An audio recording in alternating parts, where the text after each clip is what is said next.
नमस्कार मीन राशि बंधुगण मु आशा करुछि तुमे सुस्थ एवं सुस्थ अछ। प्रत्येक दिन परी बंधुगण आज मु तुम पाई मार्च 6 रु मार्च 12 पर्यंत राशिफल नहीं आसुछि। तेणु बंधुगण आसंतु देखिबा मार्च 6 रु मार्च 12 पर्यंत तुमर दिन किपरि बीतिबो एवं तुमको केउ जिनिस गुड़िक प्रति विशेष ध्यान देबाकू पड़िबो।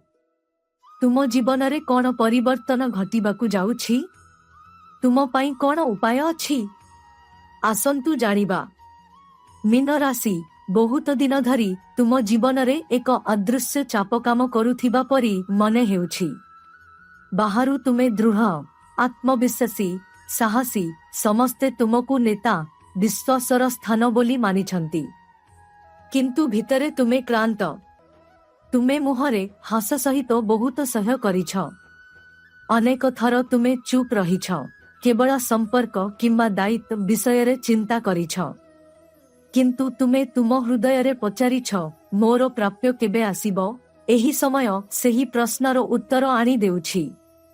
एपरि नुहे जे आकाश हठात खसी पड़िबो एवं टंका पड़िबो, बरं तुम जीवनर अटकी रहिथिबा प्रवाह पुणी प्रवाहित हेबो। एपर्यंत जहाँ अटकी रहिथिला,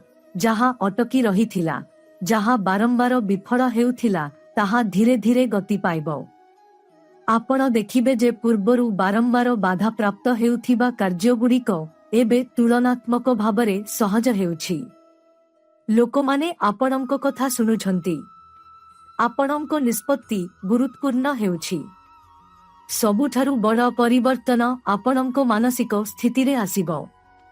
आपण बुझिबा आरंभ करिबे जे आपण काहार दयारे बंचंती नाही, आपण निज शक्ति उपरे ठिया हुअंती। एही अनुभव आपणଙ୍କ भविष्यतर मूलदुआ गठन करिबो। कारण मीन राशिर सबुठारु बड़ शक्ति हेउछि सेमानंकर आत्मसम्मान। जे पर्यंत एहा अक्षुण्ण रहिथाए केही सेमानंकु परास्त करि परिबे नाही। किंतु जेतेबेले सेमाने निजर मूल्य भूली जांती सेतेबेले समस्या आरंभ हुए। एबे सेही भूलकु भांगिबार समय। टंका क्षेत्र रे एक नूतन दिग खोलिबो। हुएत एक नूतन चाकिरी प्रस्ताव आसीबो। हुएत एक पुराना संजोग पुनः सक्रिय हेबो। हुएत केही आगकु आसीबे जिए पूर्वरु केबे गुरुत्व देई नाहंती। जदि आपण बुद्धिमान भावरे निष्पत्ति नियंती तेबे भविष्यतरे एही सुजोग एक बड़ आकार नहीं पारे। किंतु गोटिए कथा मने रखंतु, एही समय रे आपणଙ୍କୁ भाव प्रवणता सहित नुहे बरं गणना सहित आगकु बढ़िबाकू पड़िबो। शीघ्र लाभ लोभ पाई बड़ विपद नियंतु नाही। धैर्य हेउछि वर्तमान आपणଙ୍କର सबुठारु बड़ संपत्ति। संपर्क रे एक गुरुत्वपूर्ण परिवर्तन आसीबो। तुमे बुझी पारिबो जे किए प्रकृतरे तुम पक्षरे अछि एवं किए केवल सुविधाजनक समय रे पाखकु आसंती। किछि मुखा खोली जीवो, किछि सत्य सामना को आसीबो। प्रथमे एहा कष्टकर होई पारे, किंतु परे तुमे बुझिबो जे एहा तुम पाई भला। कारण मीन केबे भीड़ उपरे निर्भर करे नाही, सेमाने निज शक्ति उपरे दड़ंती। तुमे एका थिले मध्य दुर्बल नुह, तुमे एहा पुणी अनुभव करिबो। परिवार रे तुमरो भूमिका अधिक गुरुत्वपूर्ण होई जीवो। समस्ते कौनसी ना कौनसी भावरे तुमको सम्मान देबे। गोटिए शब्द, तुमरो गोटिए निष्पत्ति अनेक समस्यार समाधान करि पारिबो। तथापि तुमको तुमरो क्रोधकु नियंत्रण रे रखिबाकू पड़िबो। जदि तुमरो स्वभावर निया अत्यधिक जळे तेबे छोट छोट कथा बड़ होई पारे। जदि तुमे परिस्थिति को शांत भावरे परिचालना करो तेबे तुमे समस्तंको सम्मान पाइबो। एही समय रे एक पुरुणा इच्छा पुणी मुंड टेकी पारे। एपरी किछि जहाँ तुमे थरे करिबाकू चाहुथिला किंतु परिस्थिति जोगु करि पारिल नाही। एबे सेही स्वप्न पुणी डाकिबो। एहाकू अनदेखा करो नाही। हुएत एहा तुमर भविष्यतर महान सफलतार आरंभ। नुआ किछि शिखिबार इच्छा वृद्धि पाइबो। तुमर दक्षता को उन्नत करिबार चिंता आसीबो। ତୁମେ ବୁଝିବ ଯେ କେବଳ ଅପେକ୍ଷା କରି କାମ କରିବ ନାହିଁ, ତୁମକୁ ନିଜକୁ ମଧ୍ୟ ପରିବର୍ତ୍ତନ କରିବାକୁ ପଡ଼ିବ। ତୁମର ସ୍ୱାସ୍ଥ୍ୟ ପ୍ରତି ଧ୍ୟାନ ଦିଅ। ଅତିରିକ୍ତ ଦାୟିତ୍ୱ ଗ୍ରହଣ କରିବା ସମୟରେ ତୁମର ଶରୀରକୁ ଅବହେଳା କର ନାହିଁ। ତୁମେ ବାହାରୁ ଯେତେ ଶକ୍ତିଶାଳୀ ହୁଅ, ତୁମକୁ ଭିତରରୁ ବିଶ୍ରାମ ମଧ୍ୟ ଆବଶ୍ୟକ। ପର୍ଯ୍ୟାପ୍ତ ନିଦ୍ରା, ନିୟମିତ ଖାଦ୍ୟ ଏବଂ ମନର ଶାନ୍ତି ଏଗୁଡ଼ିକ ଏବେ ବହୁତ ଗୁରୁତ୍ୱପୂର୍ଣ୍ଣ। କାରଣ ସମୟ ଆସିଲେ ତୁମକୁ ପୂର୍ଣ୍ଣ ଶକ୍ତି ସହିତ ଠିଆ ହେବାକୁ ପଡ଼ିବ। ସବୁଠାରୁ ଆଶ୍ଚର୍ଯ୍ୟଜନକ କଥା ହେଉଛି ଯେ ତୁମ ଜୀବନରେ ଧୀରେ ଧୀରେ ସମ୍ମାନ ବଢ଼ିବା ଆରମ୍ଭ ହେବ। ଯେଉଁମାନେ ତୁମକୁ ଘୃଣା କରୁଥିଲେ ସେମାନେ ଏବେ ତୁମ ସହିତ ଏକ ଭଲ ସମ୍ପର୍କ ରଖିବାକୁ ଚାହିଁବେ। ତୁମେ ଚାହିଁଲେ ସେମାନଙ୍କୁ କ୍ଷମା କରିପାର, କିନ୍ତୁ ତୁମେ କେତେ ଦୂର ଏକା ଚାଲିଛ ତାହା ଭୁଲିଯିବ ନାହିଁ। ଏହି ଅଭିଜ୍ଞତା ତୁମକୁ ଅଧିକ ଶକ୍ତିଶାଳୀ କର କିଛି। ତୁମ ଭିତରେ ଥିବା ରାଜସିକ ପ୍ରକୃତି ପୁଣି ଜାଗ୍ରତ ହେବ। ତୁମେ ଆଉ ନିଜକୁ ଛୋଟ ଭାବିବ ନାହିଁ। ତୁମେ ବୁଝିବ ଯେ ତୁମେ କିଛି ବଡ଼ କରିବା ପାଇଁ ଜନ୍ମ ହୋଇଛ। ଏହି ସମୟ ତୁମକୁ ପ୍ରସ୍ତୁତ କରୁଛି କେବଳ ଛୋଟ ଉନ୍ନତି ପାଇଁ ନୁହେଁ, ବରଂ ଦୀର୍ଘକାଳୀନ ସଫଳତା ପାଇଁ। ତୁମ ଜୀବନରେ ଏବେ ଆରମ୍ଭ ହେଉଥିବା ପରିବର୍ତ୍ତନଗୁଡ଼ିକ ଧୀରେ ଧୀରେ ଏକ ବଡ଼ ଆକାର ନେବ। ଯଦି ତୁମେ ଧୈର୍ଯ୍ୟବାନ, ନିଜ ଉପରେ ବିଶ୍ୱାସ ରଖ ଏବଂ ଠିକ୍ ସମୟରେ ଠିକ୍ ନିଷ୍ପତ୍ତି ନିଅ, ତେବେ ଆଗକୁ ଖୋଲିବା ଅଧ୍ୟାୟଟି ସମସ୍ତ ପୂର୍ବ କଷ୍ଟକୁ ଫେରାଇ ଦେବ। ମୀନ, ତୁମ ଜୀବନରେ ଏକ ଅଦ୍ଭୁତ ବୈଶିଷ୍ଟ୍ୟ ଅଛି। ତୁମେ ଯେତେ ଅସୁବିଧାରେ ଥାଅ ତାହା ବାହାରୁ ଦେଖାଯାଏ ନାହିଁ। ତୁମେ ଜାଣ ଯେ ତୁମର ଦୁଃଖକୁ କିପରି ଲୁଚାଇବା। ତୁମେ ନିଜର ଯୁଦ୍ଧ ନିଜେ ଲଢ଼ା। କିନ୍ତୁ ଏହି ସମୟ ତୁମକୁ ଶିଖାଇବ ସମସ୍ତ ଯୁଦ୍ଧ ଏକା ଲଢ଼ିବାକୁ ପଡ଼ିବ ନାହିଁ ଏବଂ ସମସ୍ତ ଦୁଃଖକୁ ଲୁଚାଇ ରଖିବା ଶକ୍ତିର ଲକ୍ଷଣ ନୁହେଁ। କେତେବେଳେ ସଠିକ ଲୋକଙ୍କ ଆଗରେ ନିଜର ଦୁର୍ବଳତାକୁ ସ୍ୱୀକାର କରିବା ମଧ୍ୟ ସାହସର ଲକ୍ଷଣ। ଏବେ ତୁମ ଜୀବନରେ କିଛି ପରିସ୍ଥିତି ଆସିବ ଯେଉଁଠାରେ ତୁମକୁ ଶୀଘ୍ର ନିଷ୍ପତ୍ତି ନେବାକୁ ପଡ଼ିବ। ଏହି ନିଷ୍ପତ୍ତିଗୁଡ଼ିକ ତୁମର ଆତ୍ମବିଶ୍ୱାସର ପରୀକ୍ଷା କରିବ। ଏପର୍ଯ୍ୟନ୍ତ ତୁମେ ଅନ୍ୟମାନଙ୍କ ମତାମତ ଉପରେ ନିର୍ଭର କରିଥାଇପାର, ଏବେ ତୁମକୁ ତୁମର ଅନ୍ତରର ସ୍ୱର ଶୁଣିବାକୁ ପଡ଼ିବ। ତୁମର ଅନ୍ତରର ଭାବନା ବହୁତ ଦୃଢ଼ ହେବ। ତୁମେ ବୁଝିପାରିବ ଯେ କେଉଁ ପଥ ତୁମ ପାଇଁ ଠିକ୍। ଏହି ସମୟରେ ତୁମକୁ ନିଜକୁ ସନ୍ଦେହ କରିବା ବନ୍ଦ କରିବାକୁ ପଡ଼ିବ। କାର୍ଯ୍ୟସ୍ଥଳରେ ଏକ ନୂତନ ପରିବେଶ ସୃଷ୍ଟି ହୋଇପାରେ। ପୁରୁଣା ନିୟମ ପରିବର୍ତ୍ତନ ହୋଇପାରେ, ଦାୟିତ୍ୱ ବଢ଼ିପାରେ, କିମ୍ବା ତୁମେ ଏପରି ଏକ କାର୍ଯ୍ୟର ସମ୍ମୁଖୀନ ହୋଇପାର ଯାହା ପ୍ରଥମେ କଷ୍ଟକର ମନେ ହୁଏ। କିନ୍ତୁ ଏହିଠାରେ ତୁମର ପ୍ରକୃତ ଦକ୍ଷତା ପ୍ରକାଶ ପାଇବ। ତୁମେ ଚ୍ୟାଲେଞ୍ଜ ପସନ୍ଦ କର ଏବଂ ଏହି ସମୟ ତୁମକୁ ଠିକ୍ ସେହି ଚ୍ୟାଲେଞ୍ଜ ଦେବ। ଯେଉଁଠାରେ ଅନ୍ୟମାନେ ପଛରେ ପଡ଼ିଯାନ୍ତି, ତୁମେ ଆଗକୁ ବଢ଼ିବ। ଧୀରେ ଧୀରେ ତୁମର ସ୍ଥିତି ମଜବୁତ ହେବ। ଆର୍ଥିକ କ୍ଷେତ୍ରରେ ଏକ ଗୁରୁତ୍ୱପୂର୍ଣ୍ଣ ଶିକ୍ଷା ଆସିବ। ତୁମେ ବୁଝିବ ଯେ କେବଳ ଟଙ୍କା ରୋଜଗାର କରିବା ଯଥେଷ୍ଟ ନୁହେଁ, ଏହାକୁ ସଠିକ୍ ଭାବରେ ପରିଚାଳନା କରିବା ମଧ୍ୟ ସମାନ ଗୁରୁତ୍ୱପୂର୍ଣ୍ଣ। ଅନାବଶ୍ୟକ ଖର୍ଚ୍ଚ ହ୍ରାସ କରିବା ଆବଶ୍ୟକ ହେବ। କିଛି ଖର୍ଚ୍ଚ ଆସିପାରେ ଯାହା ତୁମେ ପୂର୍ବରୁ ଚିନ୍ତା କରିନଥିଲ, କିନ୍ତୁ ଯଦି ତୁମେ ବିଚକ୍ଷଣତା ଦେଖାଇବ ତେବେ ତୁମେ ପରିସ୍ଥିତିକୁ ପରିଚାଳନା କରିପାରିବ। ଏହି ସମୟରେ ଛୋଟ ସଞ୍ଚୟ ଭବିଷ୍ୟତରେ ବହୁତ ସୁରକ୍ଷା ସୃଷ୍ଟି କରିବ। ବନ୍ଧୁତାରେ ମଧ୍ୟ ପରିବର୍ତ୍ତନ ଆସିବ। ତୁମେ ବୁଝିପାରିବ ଯେ ପ୍ରକୃତ ବନ୍ଧୁ କିଏ ଏବଂ କିଏ କେବଳ ସମୟ ଖର୍ଚ୍ଚକାରୀ ସାଥୀ। ହୁଏତ କିଛି ସମ୍ପର୍କ ଦୂରେଇ ଯିବ, କିନ୍ତୁ ବଦଳରେ ଜଣେ କିମ୍ବା ଦୁଇ ଜଣ ଲୋକ ତୁମ ଜୀବନରେ ଆସିବେ ଯେଉଁମାନେ ପ୍ରକୃତରେ ତୁମ ପାଖରେ ରହିବେ। ଏହି ଅନୁଭବ ସ୍ପଷ୍ଟ ହେବ ଯେ ପରିମାଣ ନୁହେଁ, ଗୁଣାତ୍ମକ ଗୁରୁତ୍ୱପୂର୍ଣ୍ଣ। ମାନସିକ ଭାବରେ ତୁମେ ବହୁତ ଗଭୀର ଚିନ୍ତାଧାରା ମଧ୍ୟରେ ବୁଡ଼ି ଯାଇପାର। ତୁମେ ଜୀବନର ଉଦ୍ଦେଶ୍ୟ ବିଷୟରେ ଚିନ୍ତା କରିବ। ତୁମେ ଏପର୍ଯ୍ୟନ୍ତ ଯେଉଁ ପଥ ଅନୁସରଣ କରିଆସୁଛି ତାହା କ'ଣ ତୁମର ପ୍ରକୃତ ପଥ, ନା ଅନ୍ୟମାନଙ୍କ ଆଶା ପୂରଣ କରିବା ସମୟରେ ତୁମେ ତୁମର ସ୍ୱପ୍ନକୁ ଭୁଲିଗଲ? ଏହି ପ୍ରଶ୍ନଗୁଡ଼ିକ ମନରେ ଆସିବ। ଭୟ କର ନାହିଁ।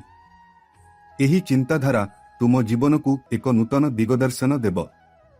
तुमको परिवार रे मध्यस्थिर भूमिका ग्रहण करने पड़ी पारे।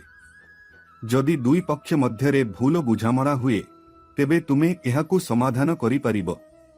तुमर उपस्थिति प्रायतः उत्तेजना ह्रास करिबो, किंतु तुमर मतामत लदी दियो नहीं।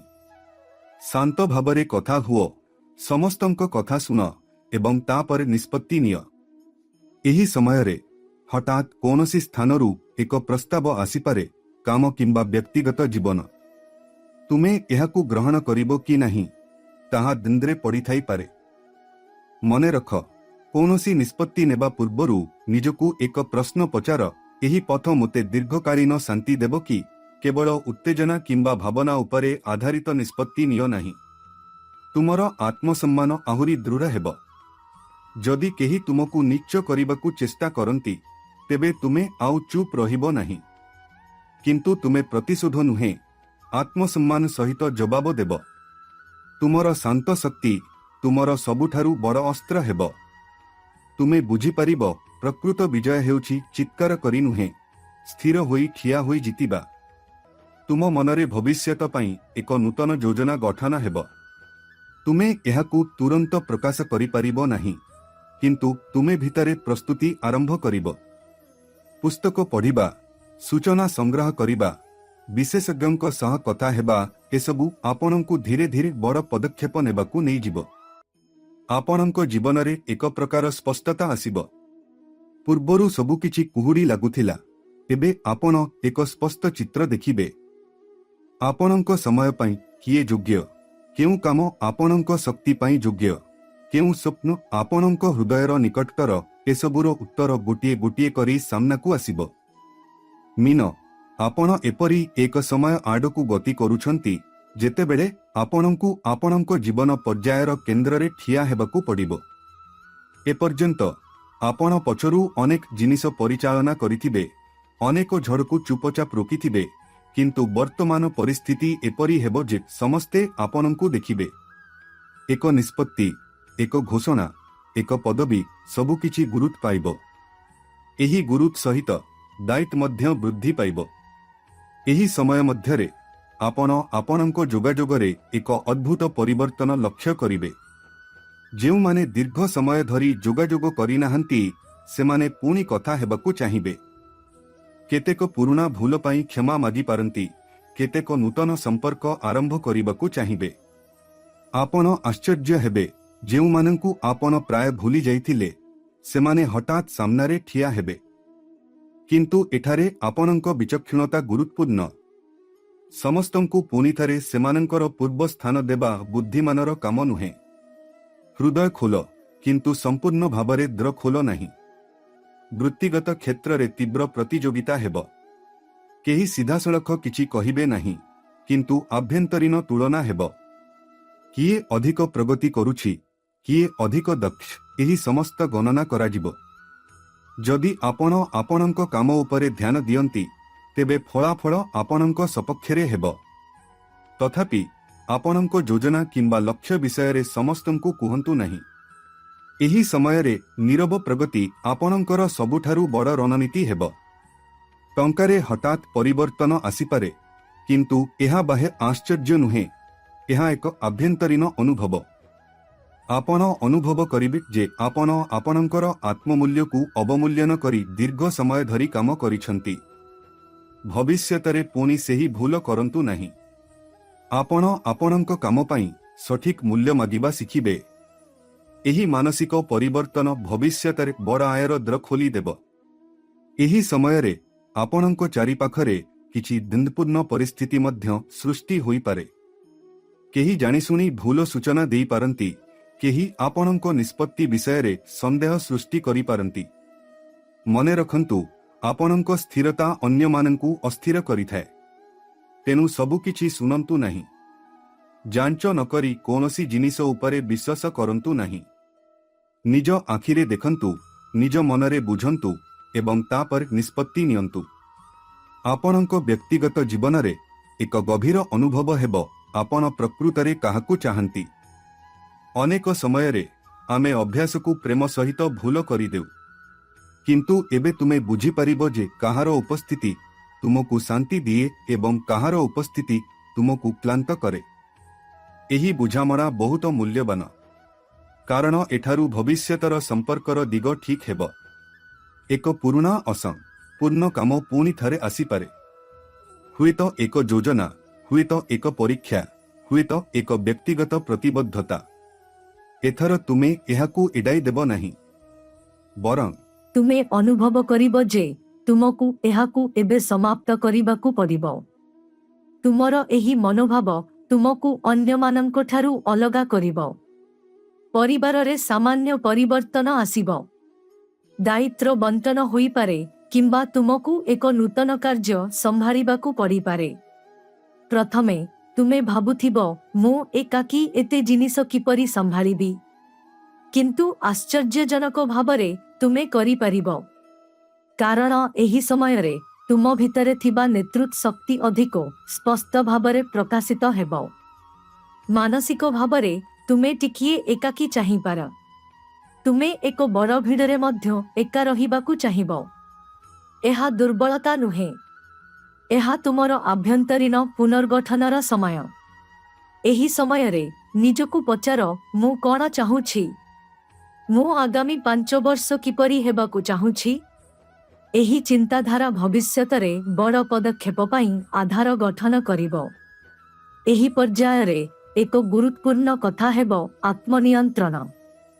क्रोध, अहंकार, भावना जदि एगुड़िक नियंत्रणरे थाए तेबे आपण महान विजय हासिल करिबे।